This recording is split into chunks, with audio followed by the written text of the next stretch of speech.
I'm saying is, it's possible that you crush, right? You can, I think 800 is a top score on your boards, right? It's possible that you get a 780, right, or 750 or higher on all your boards, right? And you only need a 350 pass, and you're a horrible chiropractor. So that's what I'm saying. So don't hang your hat on. Okay, we have awesome pass board rates. We're evidence based. What I would be looking at is this is about to be somewhere that I'm going to spend the next 3 to 4 years of my life.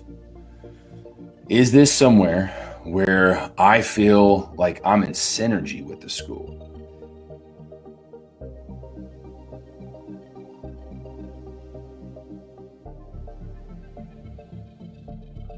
It's good to see you, Brother Brett. How you feeling today, my friend? I'm alive. You know, there's the first blessing.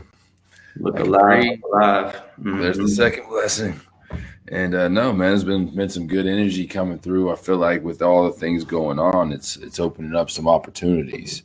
I think for chiropractic, I think for humanity, for a lot of different things. So for me, I think it's an exciting time if you can move past the stress of it all. And that's going to take what we do as chiropractors, adaptability.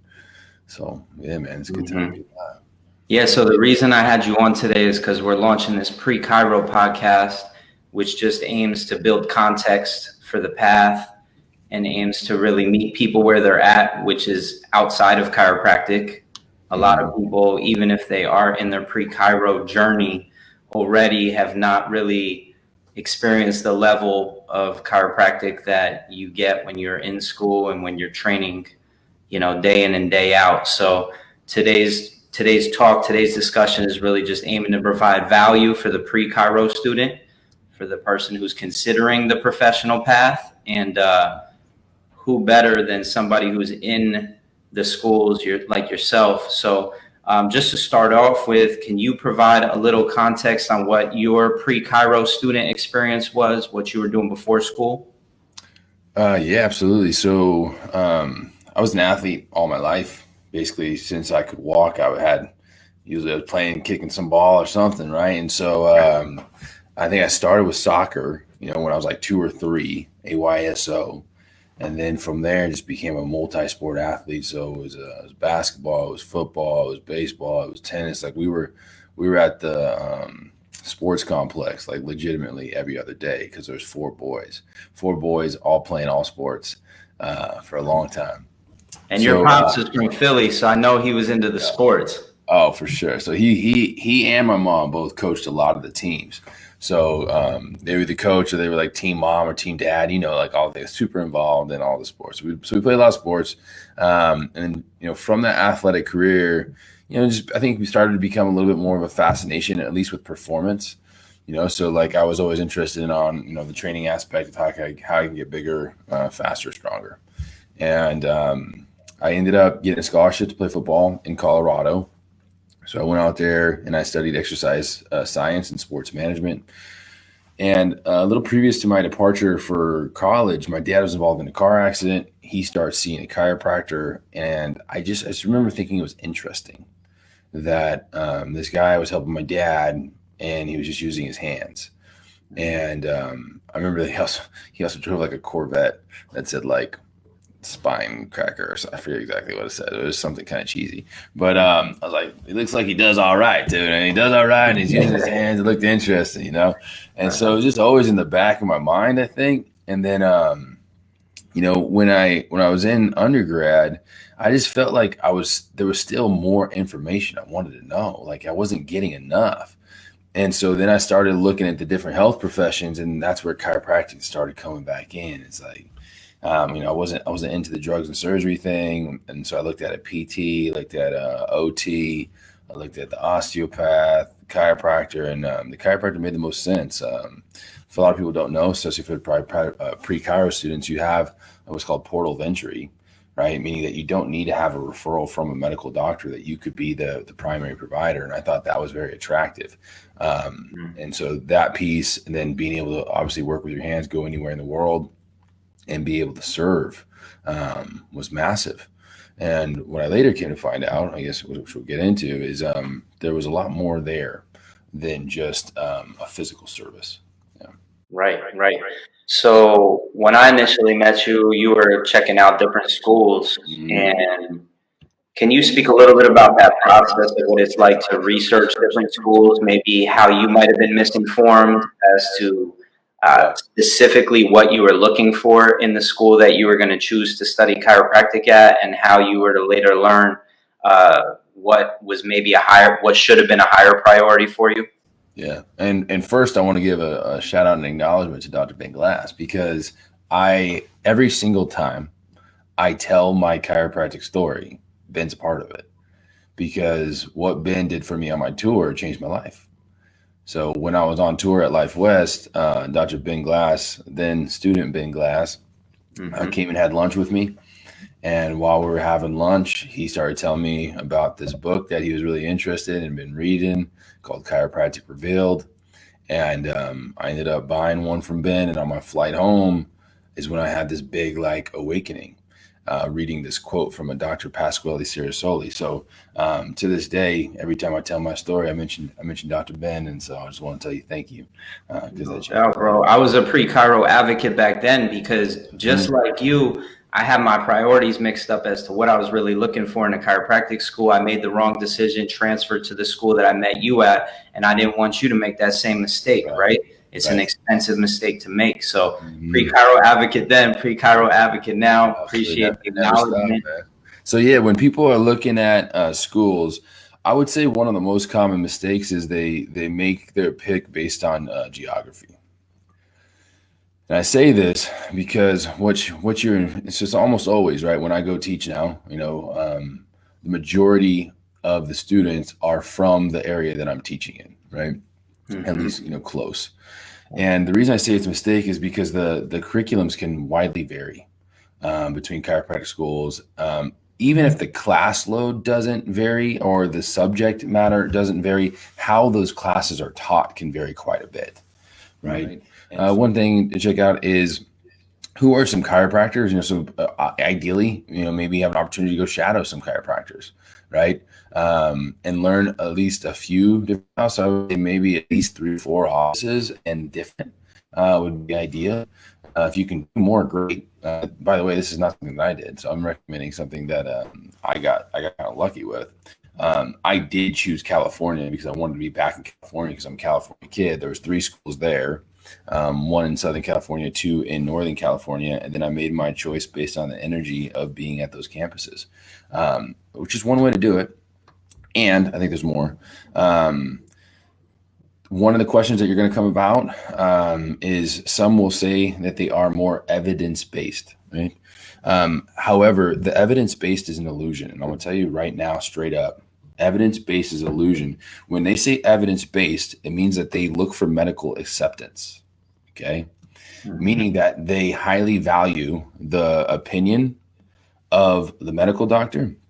They often end up being more insurance-based models, because an insurance-based model is in more relationship with medicine because of the way that you need to diagnose and or treat people. And so evidence-based is just looking more at medical science, but it is no more evidence-based than any of the other schools. So I want to put that out right now, and I would be willing to talk to any president from any of these schools that claim that they are quote unquote evidence-based in full confidence that I can have a good conversation with them. So with that said, just know that a lot of people like to pitch that, and it doesn't mean shit. So from there, you want to look at what type of chiropractors are being produced, what type of offices are they creating, what's their success? Because to me, another thing that people want to claim their success on as a chiropractic school is their board pass rates. So here's another thing to understand about national boards. National boards is a series of tests that are pretty difficult that are required for you to get your license. Now, what is taught in those national boards, especially at the part 1, which covers the most ground, right? So part 1 is 6 categories, and it spans content that you learn for almost 2 years, right? So it's a lot of classes that is basically, getting grouped into 6 categories that requires, again, either a good amount of study or a good amount of intelligence, and both, I imagine. And it has nothing to do with chiropractic, right? Meaning that some of it, and I think there is a spinal anatomy class. I was going to say, yeah. There's a physiology, say there's spinal anatomy, but I'm saying so you say physiology, but to the depth that you're getting tested on the physiology, it has nothing to do with your actual interaction with the client on table, right? And you say spinal anatomy, yes, and then to the depth that you're getting tested on spinal anatomy is going far beyond anything that would actually apply as a chiropractor. And then there's biochemistry and some of the microbiology and some other ones. Right. So what I'm saying is it's possible that you crush, right? You can, I think 800 is a top score on your boards, right? It's possible that you get a 780, right? Or 750 or higher on all your boards, right? And you only need a 350 pass, and you're a horrible chiropractor, right? So that's what I'm saying. So don't hang your hat on, okay, we have awesome pass board rates. We're evidence-based. What I would be looking at is this is about to be somewhere that I'm going to spend the next 3 to 4 years of my life. Is this somewhere where I feel like I'm in synergy with the school, that I'm in synergy with the students that are here? Because you're going to be spending most of your time with the students, right? So what's the vibe on campus? Is this somewhere that I want to learn? Is this somewhere that I feel inspired? Is this somewhere where like curiosity and wonder is bubbling up in me? Is this somewhere that I'm falling in love with? So I do think it's important to actually go walk the halls, go walk the grounds, go talk to people, because is there someone that's using similar language to, how I communicate? Is this someone that's going to acknowledge my needs? Is this someone that really cares about me and my growth, rather just being another person in the seats that's paying me tuition? And I think, from conversations and communication and knowing yourself, you can start to discover a lot of that. And so ideally, I would say ideally have 3 schools that you want to tour, ideally potentially in different geographical locations. And then also asking mentors, right? So if you have a chiropractor that you love and appreciate, and ask them where they went and ask them where they recommend, because they're probably going to help steer you closer into the right direction. No doubt. That's great. That's a great overview. You touched on the student culture, board pass rating, alumni satisfaction is another thing that students are looking at. And then, the geographic location. Mm-hmm. So we talk a lot about chiropractic and being a good chiropractor versus a bad chiropractor. And once you entered into chiropractic school, there were different resources. When I would talk to students that were touring the school, such as yourself, I would say, the reason I recommend this school is not necessarily because of what's inside of the school, but the resources that you have access to as being a student of the school, and people that come to campus that are on fire, that are really willing to share their passion with you and spread the message, spread the light. So can you speak a little bit about what you gravitated towards as a student, and describe a little bit about your path, the different directions, twists and turns, and give somewhat of a narrative of your student experience in chiropractic education? Yeah, so I've been as an athlete, and before I started, I did get introduced to the philosophy of chiropractic. So that I was telling you that I got introduced to something that went beyond the physical that I wasn't quite aware of before even making a decision to become a chiropractor. And so everybody knows there's a philosophy, there's an art, and there's a science of chiropractic. Now, before you get all spun out on, he said philosophy, the philosophy is the why we do what we do. So every single organization, right, every association, every business has a philosophy. Now, whether they're communicating it or not, they have a philosophy. That's why they show up. That's why they do what they do, right? You can often see it in some of their vision statements, purpose statements. Usually a purpose statement would cover more of your why, okay? So philosophy. So there's a reason chiropractors do what they do. There's a science. So there's a study of what we do, of how we do what we do. And then there's an art. There's an application, an expression, if you will, of the purpose of the philosophy.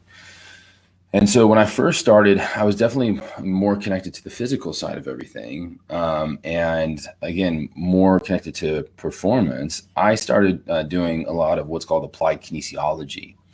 So AK, also called PAK, Professional Applied Kinesiology. And so my first about 3 quarters in school, I spent a lot of time in that club. And what that does is basically utilize the body. We can do all kinds of different muscle testing. So I learned how to muscle test almost every single muscle in the body.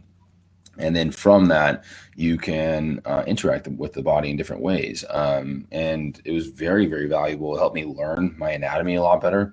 It helped me understand biomechanics and physiology a lot more. And this was a club on campus. And I do want to say that Life West always honored different opinions and different perspectives, and open and allowed for a lot of different clubs.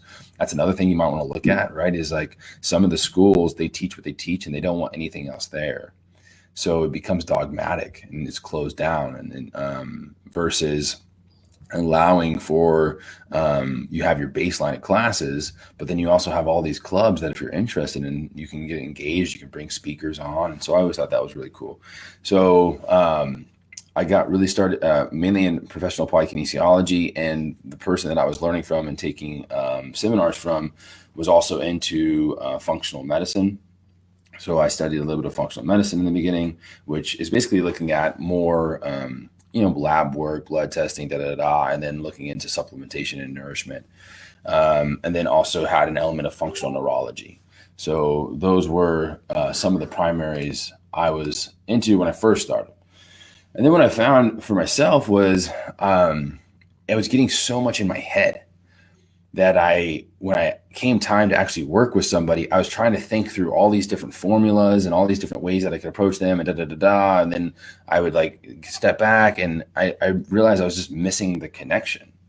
I'm not connecting with these people because I'm thinking about so much of all these different pathways of the things that how things could work, and how I might be able to work with them. So I kind of took a step back from that a little bit. And that's when I believe I started training with John Martinez. It was like my 4th quarter in school, and I got interested in what's called concept therapy. And so this is developed by Thurman Fleet, and who's a chiropractor, like real popular in the 30s, 40s, and 50s.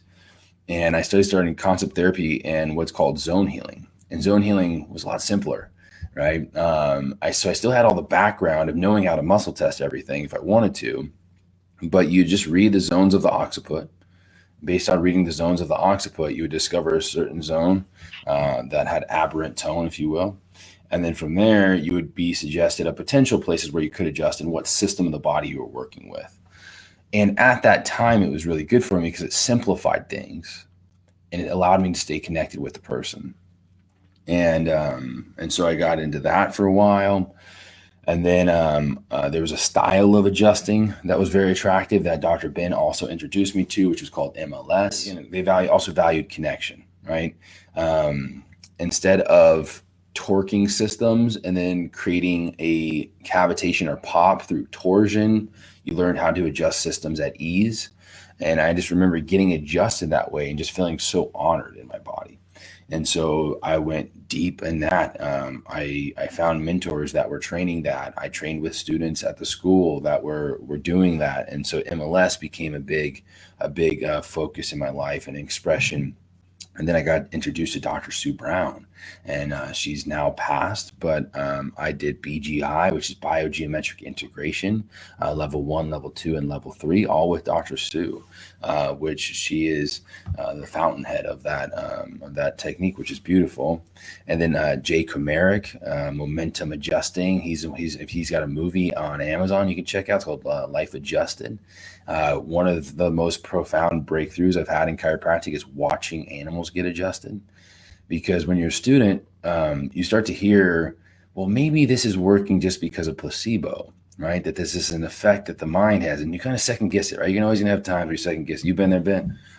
Yeah, no doubt. So yeah, but then you watch an animal get adjusted. There's no fucking placebo here. And it's immediate with animals. So sometimes, you got to take care of a person. They come in, they keep coming in, right? And then you're starting to unwind patterns. But what's really cool about watching some of the animals get adjusted, they might, whether it's a physical problem or other things going on. So one of the things that I witnessed is we went out to a horse farm. I believe it was in Gilroy. And had a young colt that wasn't feeding. And Dr. J went, adjusted his horse. Within 10 minutes, it fed. I was like, what the hell? Had another one that, I think was experiencing vertigo. It was perfect. And then just getting to see, somebody, Dr. Kamarik's not a small man, but, so 200-something pound man, but these are 1,200-pound animals. And so after an adjustment, just being able to tap the head and see the horse get in this like full somatic wave. And I'm just like, this is incredible. And so seeing the power of chiropractic through animals getting adjusted. And then he also teaches a human adjusting course. And so I trained with him there as well. And you had Dr. Eric Rubin as well, who was big in the BGI world, who would teach some side seminars. I got the lady I bought my practice from, Dr. Jen Wilhelm, was also a mentor, which also had Dr. Kara Waltz. So and Dr. Katina Manning. So I met Dr. Katina Manning while doing BGI 3 in Chicago. And she also became a mentor. So I've got to interact with some beautiful chiropractic artists throughout my school. And then we also had some great instructors at the school. I love Dr. Coleman. Dr. Coleman, he taught what's called Gonstead. So I did both the Gonstead and then took it as an elective as well for advanced Gonstead with Dr. Coleman. Thought he was an incredible instructor. Had some good upper cervical instructors as well. And then the diversified program was good. Yeah. So you have your core curriculum that you learn in classes, but what I've found is that a lot of times at this moment, I hope it's not always at this, like this, but a lot of times some of the mastery I was looking for, I was getting outside of school and seminars. And what was cool about being in the Bay Area is a lot of those people came through. So that's another thing to look at, based on where your school's at, you can talk to people, there's a lot of seminars that come through here or not really. And is the school open to it or not open to it? Because some of the schools don't even allow you to attend seminar. And a lot of people don't know that. There's schools that if you go to seminar, you get in trouble. And that's how closed down they are. So something to keep in mind. Whew. So there's a whole kaleidoscope of mentors, of beautiful role models in chiropractic that you just touched on. And I want to thank you. What I see as a common thread amongst many of the people you just spoke about is how they were all just sharing a path of logic to connect with somebody, to adjust somebody, whether it be a human or a horse. And so many great resources. So if you're a Pre Chiro student, please listen to that back a few times. Take note of some of the different people, different things, clubs, techniques, organizations that Dr. Brett just shared with you. And just go and explore for yourself. I mean, that's what we're encouraging you to do, is really spend time before enrollment. Most people are just focused on the short term of admissions and getting into school. But there's really a huge potential that exists before you even prepare for your admissions application. So, Dr. Brett, could you reflect on the possibility of how someone's experience going through chiropractic school could be different if they had a pre-Chiro curriculum or a pre-Chiro program that help really prime the pump, so to speak, and get them connected to people such as yourself and different places that they might find inspiration?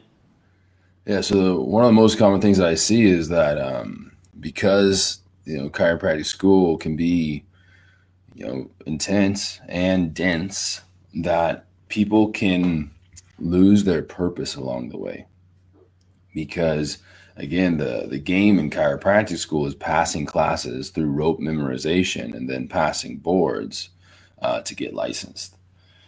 And so that becomes the goal, is that I'm here to pass my classes. And so you show up and learn ways and strategies to get really good at taking tests. And then you learn and evolve strategies to get really good at taking the board test and whatever else is along the way, right? Right. And you forget, and you can forget, that you're there to become the best chiropractor you can. And so I believe, a pre-Chiro program, and with support of having, whether you want to call it a co-curriculum or mentors or a mastermind or just a group of friends that are in support of one another of that main goal, which is to be the best chiropractor you can be, very important. I just taught this in the camp this last weekend. So I go around now and I teach adjusting and self-development. Thank you for that, by the way. Thank you for giving back to the students, because your lineage is so powerful, and what you've been given is not really available anymore. Sue's not with us anymore.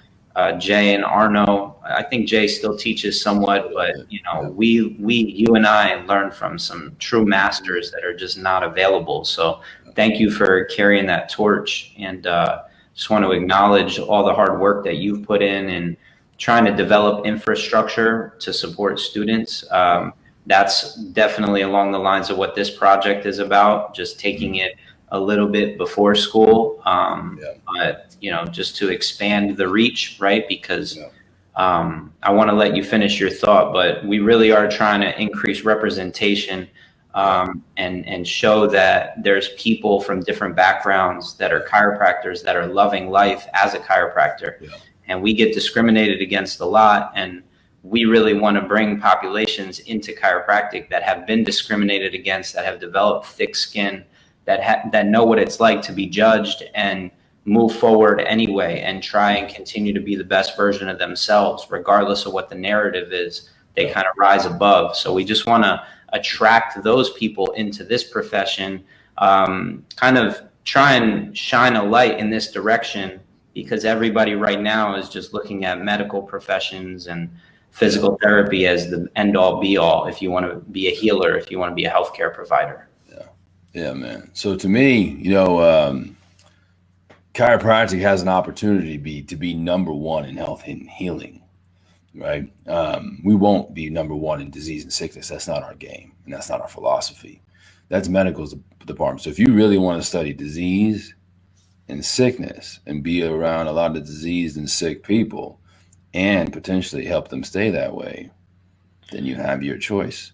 If you want to be the vibration of health and healing and help a lot of people discover health and healing for themselves, I believe chiropractic's the choice. And yes, we need some badass motherfuckers that are ready to roll and are ready to withstand the waves of potential judgment and criticism and all the stuff that happens when you're raising to number one. So our diversity will be our greatest strength, because there's a variety of communities and cultures that need chiropractic communicated for them. Right. And previously, I think in some past generations of chiropractic has been about the chiropractor. Yep. Chiropractic is for the people. And so in order for it to be for the people, we need to diversify the profession. So I'm very glad that you said that. What I was teaching this last week, it was a little bit on something on tone, that it's possible for two people to go through a very similar condition, right? All same set of conditions, and have a completely different experience. And this is going to be on the tone of your nerve system, right? So it's possible for two people, same age, same background, whatever, driving down the road, get a flat tire. And for one person, it just ruins their day and maybe even week, right? For the other person, it's like nothing happened, right? It was just like, I just called what I had to call. I might have took an Uber to work that day. I figured it out, right? So what is that, right? And the reason I bring this up is a Pre Chiro club can allow you to go into school with a certain tone and a certain perspective that allows you greater pathways to success and fulfillment, right? And fulfillment, meaning that if I go in, right, knowing why I'm there, knowing how to view these classes properly, because it's possible in your student career that in your classroom experience that you start to feel like a victim.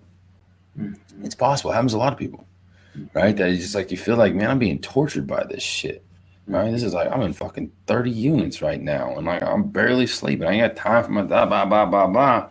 And it's possible, and you'd be like, I'm being sharpened right now. I'm being trained right now.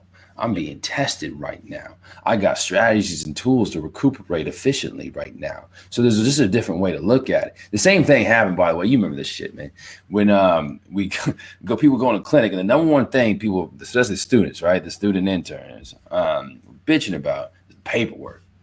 Oh man, I gotta go do all the paperwork. Man, paperwork take longer than take care of people. That. And I remember all the students were talking about bitching about the paperwork. So what I do, I would honestly do a chant every time I went into the office, and I start clapping my hands like, paperwork. I'm about to get this paperwork. Yeah, paperwork. I said, work is fun. I love to work. Work is fun, and I love to work. So I just changed my tone to it. I changed the tone until I started basically affirming and programming that I love doing it. And by programming and changing the tone that I love doing it, I started enjoying it. And I said, and I guess I got good at it. I'm all, dang, if I'm going to see a lot of people in this clinic, then I'm going to be doing a lot of paperwork at this moment. So you might as well enjoy it. It's going to be part of the process, right? So a lot of people are always looking at something in the future, right? That when I have this certain accomplishment and achievement, I reach a certain mountaintop, then I'll be happy and fulfilled and da, da, da, da, da. But those mountaintops happen like 0.01% of your life. Yep. So you're telling me the other 99.9% of your life, you're just going to be miserable. So then what I suggest to people is, how can you create the most beautiful journey possible? If you know that 99.9% of your life is going to be the journey, how can you start programming and attuning yourself to the higher frequencies of enjoyment during the shit too? Because that's it. This is life. You're going to be challenged, right? And you're going to be blessed. And you got to learn how to appreciate both. Right. Yeah, I mean, there's a process to life. I think that chiropractic schools looked at it as an event. You go, you have the experience, and then you're gone, and it's over. But to start seeing this continuum that starts before school and continues after school, that's what we're really trying to help people see, is that school is not the whole process. It's part of the process. Yes. It's not about getting your license. It's about serving others. And I love how you put the emphasis on the mindset that you have as you're going through clinic, as you're going through your classes. This project saved me throughout school. I knew when I got to school that I wanted to share this professional experiential path with people that had never heard about it, because I never heard about it until like the last moment. I was just a curious kid that was seeking answers to what would best serve me in my life. And I was attracted to the lifestyle, to the philosophy, to do things naturally. But if a student's going through school, figuring out how can I take from this microbiology class something that can help others in the future, or how can it best serve me right now? How is it best serving me? You know, what are some of the questions that you recommend students think about, like the mindset as they're going through school? You just touched on many of them, but like on a more granular level. Yeah. So, I mean, I can tell you what I did, you know, that's what I'm saying. It's important there are ways that certain subjects can be taught that relate them to chiropractic. And some schools do that better than others, right? Some schools just feels like, and one of the ways you'll know is, are these classes being taught by chiropractors? Are they being taught by medical doctors? So there's schools that the majority of their faculty is medical doctors, right? And if your majority of faculty is medical doctors, they're going to be giving you medical perspective and philosophy, right? Their why of how they look at it. And I imagine their value for chiropractic is pretty low. So are you being inspired in the greatness of chiropractic? Or are you now again looking at medicine as a superior? I mean, and to me, medicine is not a superior in regards to health. It's an inferior. The way I did it was I started to learn which of my classes I was being taught in was primarily for boards and primarily to jump through hoops to get my license, right? And then I would also start to understand the tone of my teachers, of when they were talking about test material, they had a certain tone. And when they were talking about stuff that was relevant to boards, they had a certain tone. And when they were going off on tangents, they had a certain tone. And so what kept me alive was, again, my main being connected to my purpose. My main purpose to be the best chiropractor I can be by the time I leave that school. And so I always had, like yourself, like a passion outside of the classroom. And that's what kind of kept me fulfilled and kept me on purpose, because sometimes the class, it's hard to relate the classes to why I'm doing what I'm doing to become a chiropractor. And so what I would do is I would have usually a book or two that I was reading, and or something that I was listening to, and or research that I was getting excited about. And so at times when I knew instructor was falling off, I would either be training, like actually in the back of the class, doing push-ups, doing strikes, doing squats, doing whatever, like just prepping my body, doing mobility, or I would be reading the stuff that I was passionate about. So it's like I would make sure that I was, again, to me, at the end of the chiropractic schooling program, if I wasn't prepared, it was my fault. That was it. I wasn't going to put it on the school. I wasn't going to put it on my instructors. I wasn't going to put it on anybody else except me. And so I did the things that I needed to do to make sure that I was ready. And so that, and like I said, and by also then engaging in some of the chiropractic principles and understanding the chiropractic philosophy, it can change your lens on how you view the information, right? So if I don't have an understanding of the depth of what chiropractic is and why it's here, then I don't even know how to listen to information. And I think this is one of the biggest things, is like it's more important learning how you learn, right? And being taught how to learn versus what you learn, right? Because the how you learn and how you intake information, how you perceive information, then will filter down to then what is being extracted from that, or the lessons from it. So I think it comes a little prior. And so something like a Pre Chiro club that teaches people mindset, teaches some principles and a perspective, and what I call is like a perceptual lens. Like imagine like you could take another pair of glasses with different shades, and then the world looks a little different, and then you can take it and put something else on. Oh, it's slightly different again. And these are opportunities to view your lessons, to view your classes, to view your chiropractic school with a different perception. And some of those perceptions are empowering. Some of those perceptions are disempowering. So how can you remain empowered throughout your chiropractic journey?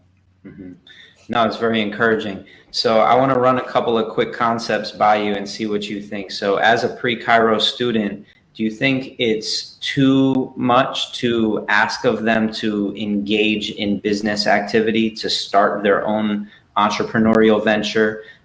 Could a Pre Chiro club be that business that we're asking them to start up? And what do you think about that? Just gaining entrepreneurial experiences, because I think so many chiropractors have the heart, have the clarity, have the confidence in chiropractic, but have never been engaged in small business activity, in, selling a service or a product.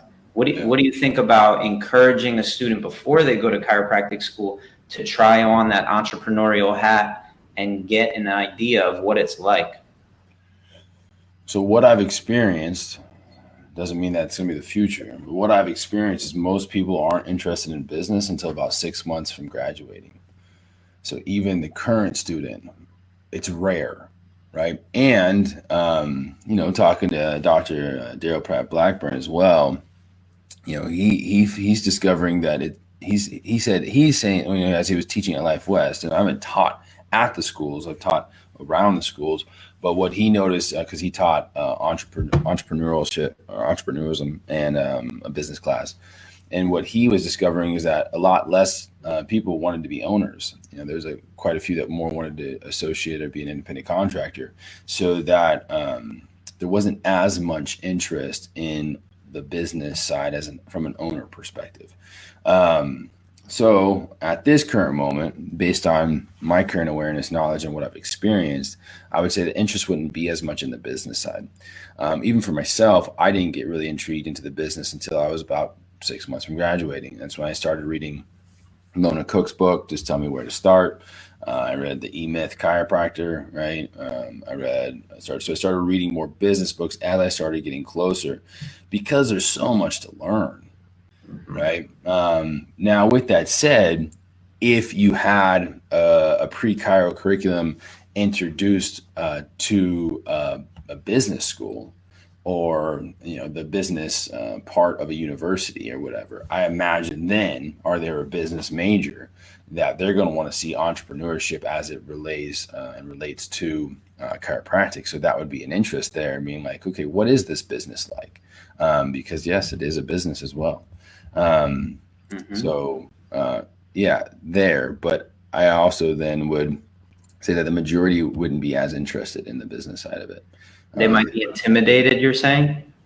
I don't think it's intimidation. It just doesn't feel relevant because it's so far out versus something that they're going to engage in potentially in the next 6 months to a year, and joining chiropractic school and starting to learn about chiropractic and realizing all. So basically, most people want to train and study what's going to relate to their next step, right? And so the next step is starting chiropractic. So I think what would be most intriguing is learning efficient ways to learn. Right. So here are some like learning strategies and how to learn.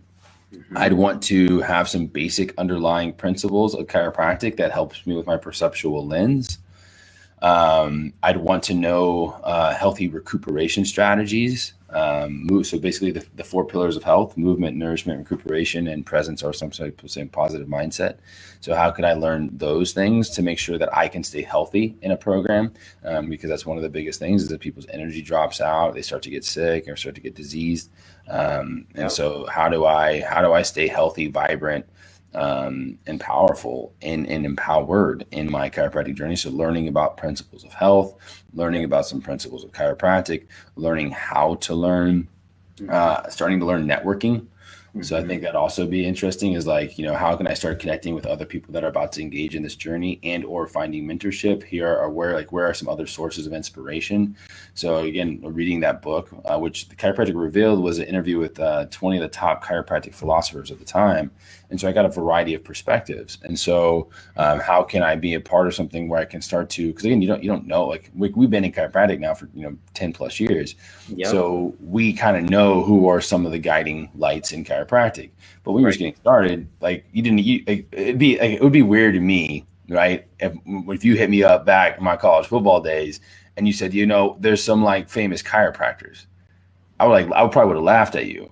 Right. Like I was like, I wouldn't think like there's some people that are like, but in chiropractic, there's some people that are really well known for doing some things, are being of a certain vibration. And so those that have been in it kind of know who those people are. Right. And so being able to guide and foster the mentorship, whether it be through podcasts or through video lessons, and being able to be a part of a network where you can ask questions, I would say those would be the primary things. No doubt. What do you think, if we take a step outside the box, about adjusting the profession so that there's shared experiences amongst all chiropractic students that are coming into school, regardless of what school they go to?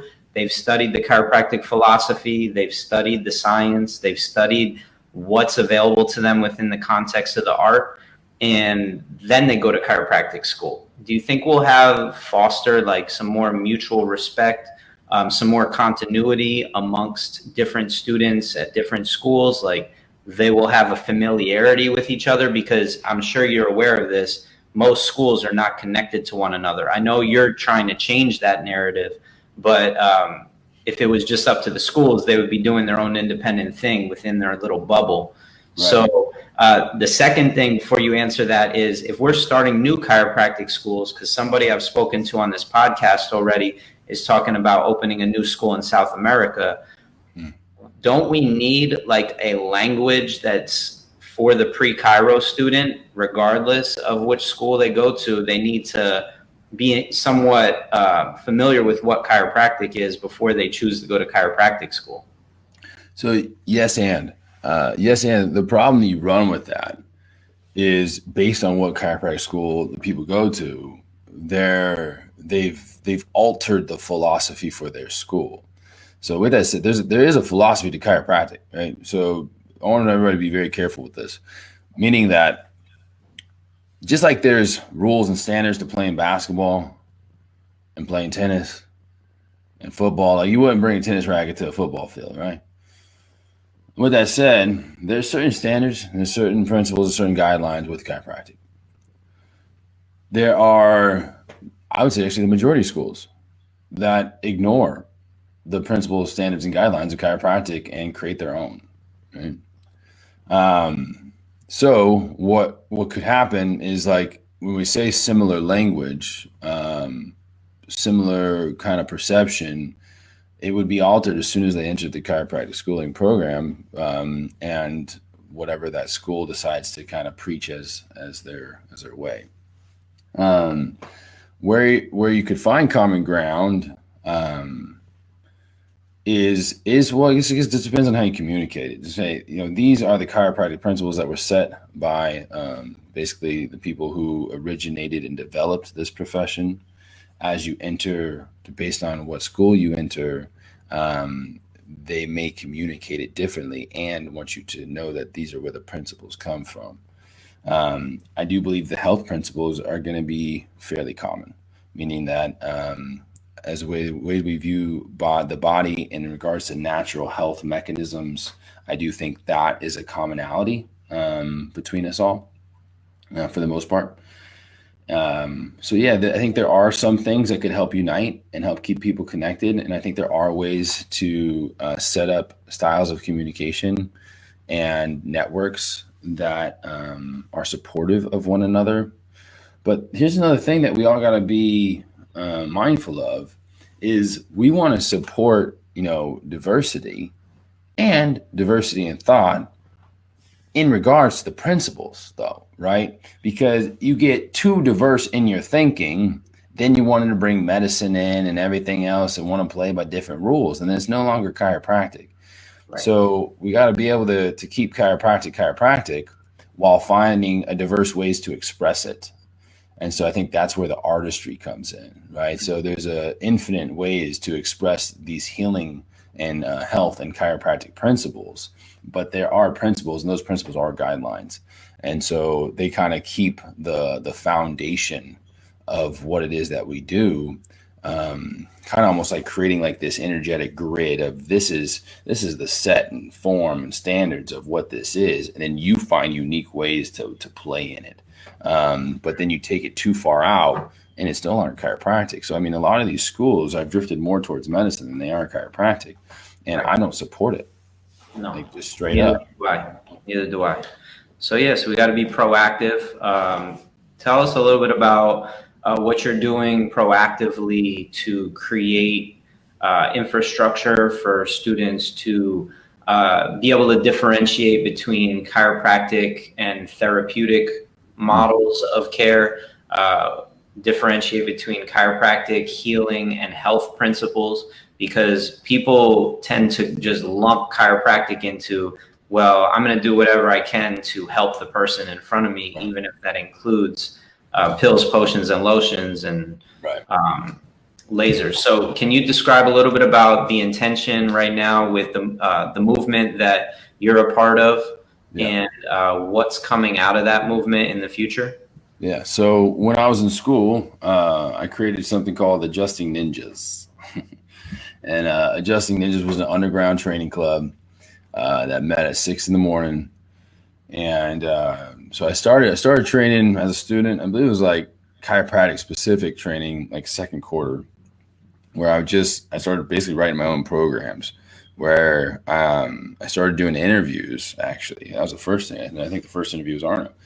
So I started doing an interview with some of the people I looked up to in chiropractic, and I was basically just asking them, what did you do to become, one of some of the world's best chiropractic adjusters? And so I started listening to the qualities and the attributes. So, what was important, like presence and speed and agility and balance and power and focus. And so started like getting a lot of these attributes. And then because I'd been an athlete all my life, I then I always develop training programs for myself. We'd have some that would come from different places, but usually I did it myself. I just look things up, and this is where I want to get better. So if I want to be able to run this a little faster, I want to be able to jump a little higher, if I want to be able to lift a little bit more, then here's the training program to get there, right? Mm-hmm. So now that I had the attributes, I'm like, well, if I need more balance and agility and precision and speed, then how do I train those things, and how do I relate them to chiropractic?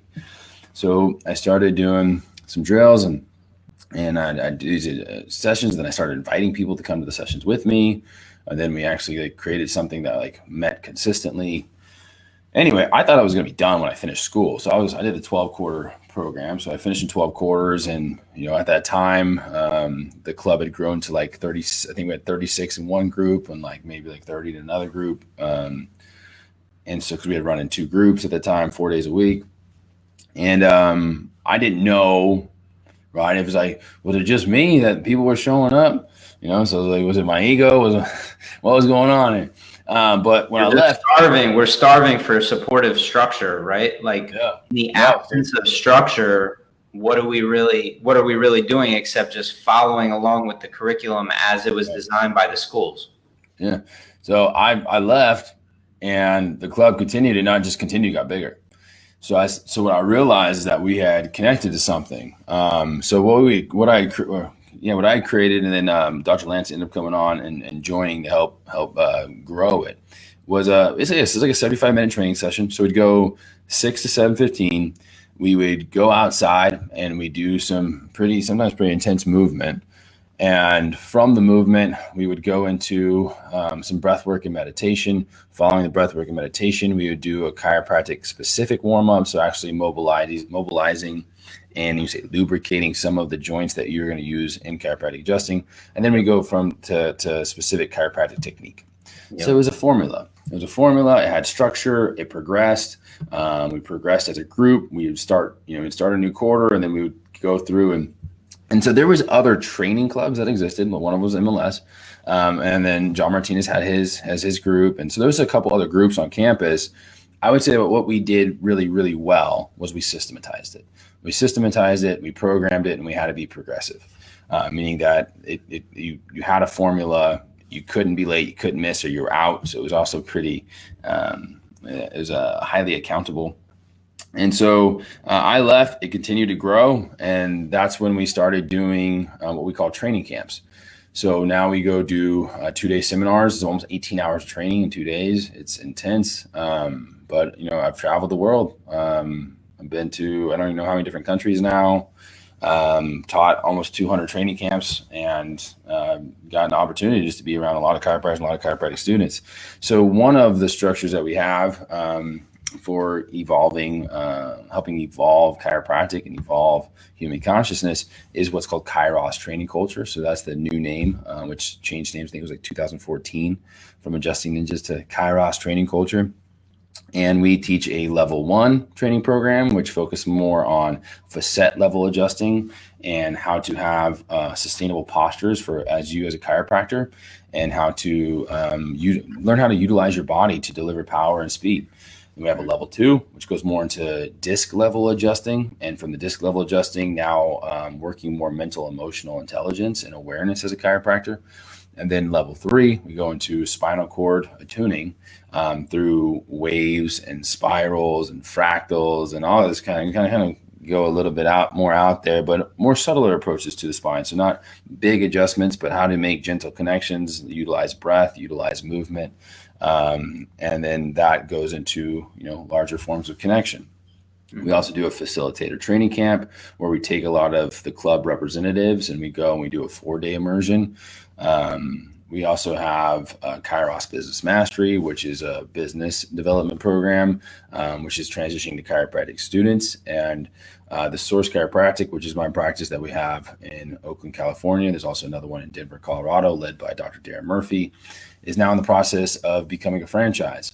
So what we're doing is we're taking the system that we've been teaching for the last, about the last 3 years to a variety of chiropractors. We're we're standardizing it. We're creating operations manual, going through strategic planning sessions, and then going to have an offering where now a representation of excellence in chiropractic, one form, will be through these source chiropractic centers around the globe. And so there's another form of a system, that could be utilized. But yeah, what I've learned is good systems allow you to get out of your own way, to get out of your own head and really serve from your heart, right? So if I'm in a business, or if I'm in a practice, or I'm in whatever, and I don't have clean systems, there's often things that are coming up where I don't know what to do, and I'm having to waste a lot of my mental energy on them. I'm getting stressed out. Things are less in flow.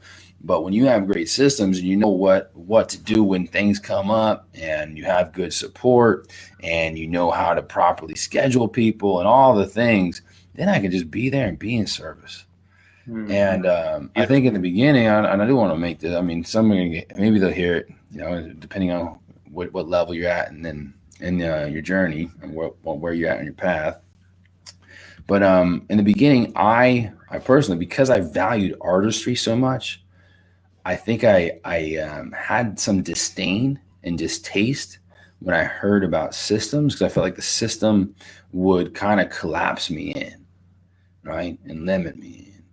But it's actually the opposite. The system will actually can free you, right? When you're in a system that's honoring to you, it can free you to be more expressive. Because it becomes a part of the mental process that you don't have to put a lot of energy on. So it allows you to open up your other faculties, which can be amazing. And that's what Pre Chiro can be.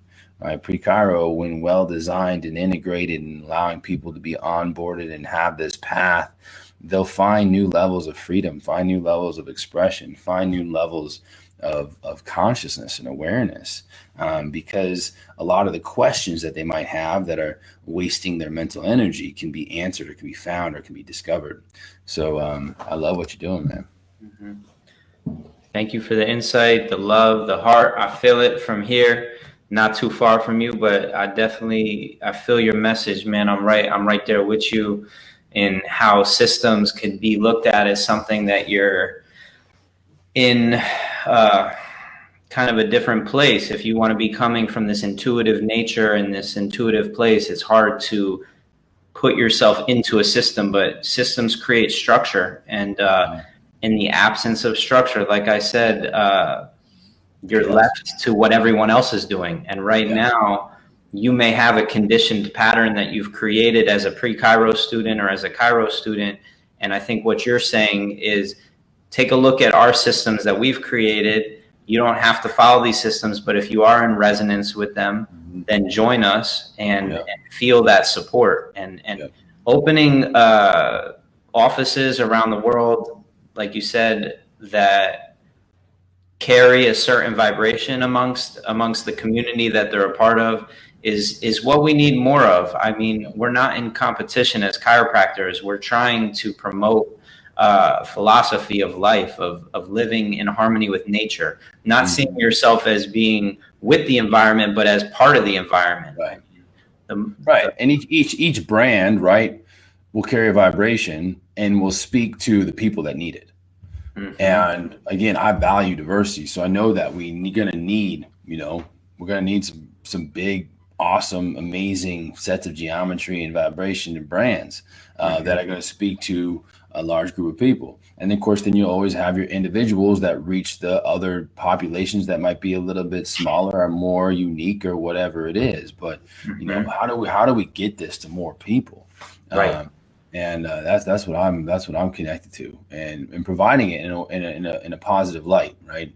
There are some that go out there, and again, I don't have to mention names. It's all good. We'll skip. We're happy that you chose the chiropractic path, brother, because let's just imagine you never chose to go to chiropractic school. A lot of what you're creating and a lot of what you're recognizing there's a need for would never, there's been this huge need for chiropractors to kind of come together and get over their ego, dissolve that illusion that we're all separate from each other, that we're all doing different things. We're really just trying to show up for our communities. And if it could be made a little bit easier for the next generation of chiropractors, that there is some consistency or some continuity amongst chiropractors, I think that we've done a great justice, right? Yeah. That's the goal, right? To pass on to the next generations a little bit better than what we found. That's it. Yeah. So it's going to take the work of us all.